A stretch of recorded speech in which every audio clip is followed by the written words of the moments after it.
going to be using my sanding band on a low speed. I'm pretty sure it's on 4 or 5. And I'm just going to be pushing back her cuticles with this because as you can see, there really wasn't much nail to work with. But by pushing her cuticles back and removing the dead skin, it gives me more of a nail plate to work with. That way we can extend the nail with some acrylic and actually stick to something. So I'm just going to be roughing up her nails like you see me do there. And then afterwards, I'm dusting them off. And then I'm going in and clipping that excess cuticle that just came up from whenever we were filing her natural nail. I'm not going in deep to really get into the cuticle areas, but I'm just getting the parts that you can visually see.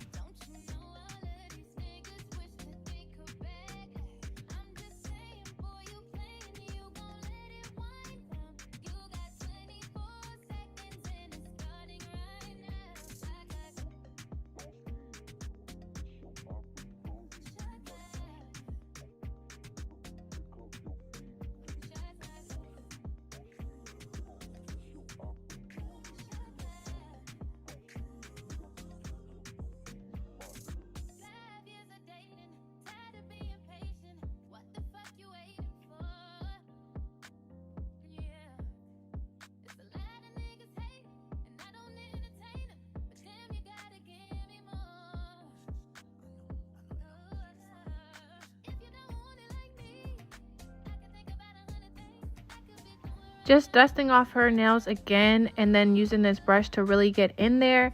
And I'm going to be taking pH Bond by Gelish and then following it with No Lift Primer. And for her big toe, I decided to use one big bead here. And I'm just tapping it into her cuticle area. And then I'm also patting it so that it lays flat. And then I'm going to be bringing it down so that I can create the perfect square shape, that everybody likes. And I'm just going to be going under her nail as well to make sure that it is not sticking underneath to her actual nail plate. But I'm using this cuticle pusher end to just really crispen up my shape. And then I'm going back in and going underneath her nail again so it's not sticking or anything like that. And then I'm taking one more bead to just basically fill in any gaps from before of just applying the one big bead and to just give the nail a little bit of structure. And I'm going to be going in on her next toe, and basically I'm applying a pretty dry bead as you can see here, and then tapping it into her cuticle area. But then that dry bead just helps me basically sculpt it because she really didn't have much of a toenail there. So I'm using the really dry beads to really help crispen up the square shape and actually sculpt it out. And I will be going around her cuticle area just to make sure there's no flooding or anything like that, as you see me do there. I'm going to be showing you guys again of how I basically do the smaller toes, and that bead was a perfect bead for that, so that's why I picked it back up.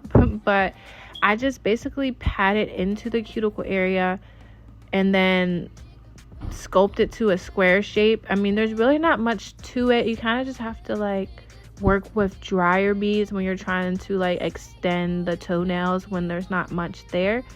And then just pat it so that it's flat, and then just keep going back into your shape to make sure that it's actually square.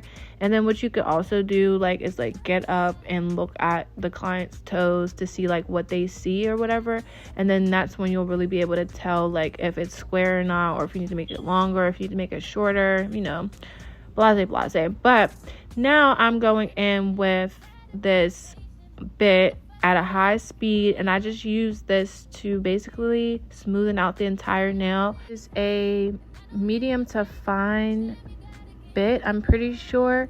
I just got it from my supply store, but it works really well.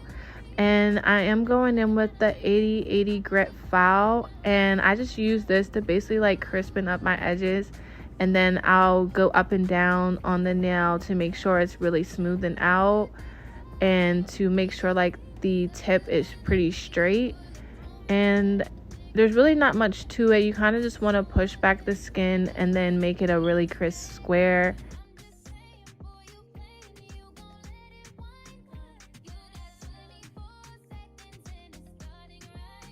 Take this comb bit and I really go underneath the nail to make sure that it's not sticking or anything like that, and then I also use it to go around the cuticle area to make sure that there's no flooding. But really I used that to go under the nail because it really helps. As you see, there was some sticking and I just used that to get it up, and then I go back in with that medium bit again and just really smoothing out my work. And then this is to really smoothing out the cuticle area. I know a lot of steps, and then I buff it out, and after I buff it out, I'm scrubbing them with some alcohol to really like get anything that's on the nail plate or anything that's underneath the nail from just filing, and I really just clean up everything. And then now I'm going to be taking Koopa's top coat and basically top coating her nails before we do the French tips, because the French tips are going to be basically like 3D and you want to make sure that you already have your nails top coated. Again, this is Koopa's top coat, and I'm just going to be curing that for 60 seconds. And now I'm taking Beetle's white gel polish and creating French tips. And honestly, there's no perfect way to do a French tip, but for like toes, I would say like draw into the corners, if that makes sense, and then connect them to each other, and then just basically like fill it in. And I'll explain what I mean again in a second. I'm just cleaning up because I feel like they were too long on the one side.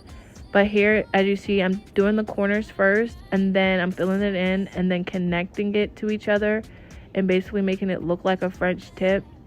And now it's like a perfect French tip. And I can see like basically if my lines are shaky, then I just fix it.